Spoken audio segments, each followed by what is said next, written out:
The Savannahlander is an Australian icon. Unfortunately, it is in limbo and could close at the end of the year, so we asked driver Wil Kemp about his opinion on the situation. A bloke who I worked with at a zoo very long time ago, years ago, he ended up getting a job here at the Savannahlander.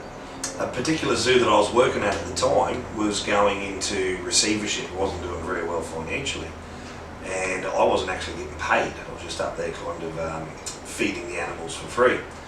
He happened to come into the zoo one day with his family, and we hadn't seen each other for a long time.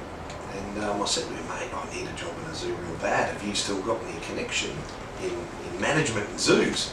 And he said, no, mate. He said, I stopped working for zoos years ago. And he said that I drive a train called the Savannahlander. So I thought that was pretty weird. Anyway, he said, look, well, I'll keep my ear to the ground, and if I hear of anything that I think you're suitable for, I'll let you know. And that was a Saturday in 2012 in January. Now, he went into work, this one right here, on a Monday morning, and the boss told him that a driver resigned. And the boss said to him, look, Lee, I want another bloke like you, not someone who's come from railway, but someone who's come from tourism, who's good with people, who's smart enough to learn how to drive a train. He said, do you know anyone? And Lee said, I've got the right bloke in mind, give me 20 minutes, I'll go get him. Yeah, had a pretty frantic knock on the door very early in the morning, and Lee, he said to me, he said, mate, you still need a job? I said, yes. He said, do you think you can learn how to drive a train? I said, no. He said, rubbish, we'll teach you how to do it. He gave me the boss's number and said, you got an interview today. As far as representing Australia goes, I remember a few years ago I had a family on board that they were from America, and their son was quite musically talented. He was over here because he won a scholarship at a violin camp or something like that in Sydney.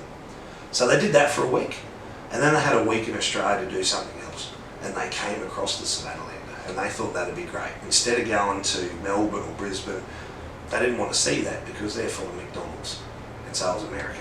You know, they wanted to see the Australia that they had in their head. Kangaroos, bush, you know, dust.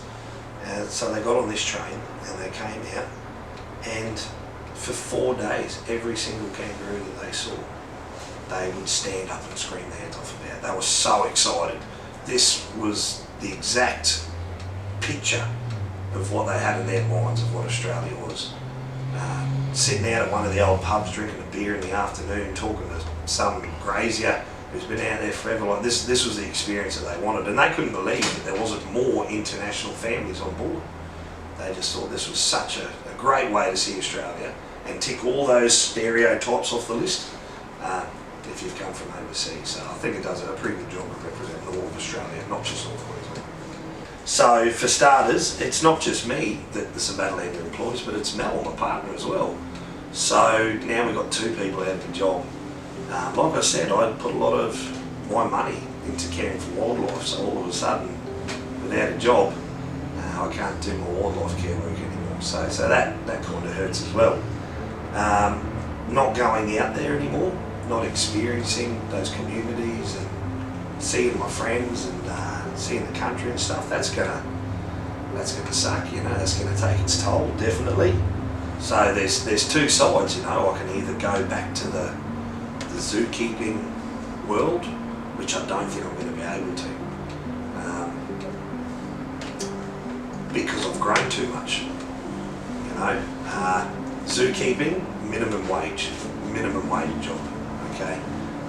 Driving trains, on the other hand, you can get paid a stupid amount of money to do it. So that's a decision, I guess, that I'm going to have to think about, whether I do something that makes the heart happy or do something that makes the bank account happy. The Savannahlander, for me, does both.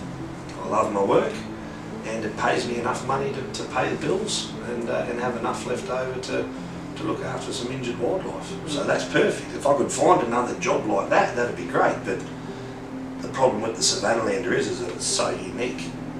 You know, it's not like there's a big demand for wildlife loving rail motor drivers. So yeah, once it's gone, maybe I'll have to go back to uni. I don't know.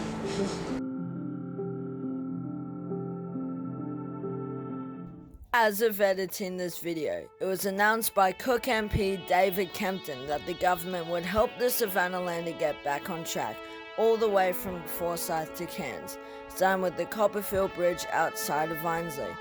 So it's a really exciting day here in Mareeba today to announce that we, the Crisafulli LNP government, are going to open the Copperfield Bridge so that the Savannahlander will go all the way through to Wirrawirra. I'm here today with the operators, owners and drivers of this exciting tourist venture. We've got a whole crew of people that are going to travel on the train today, and this is the beginning of getting this Savannahlander iconic railway line back on track.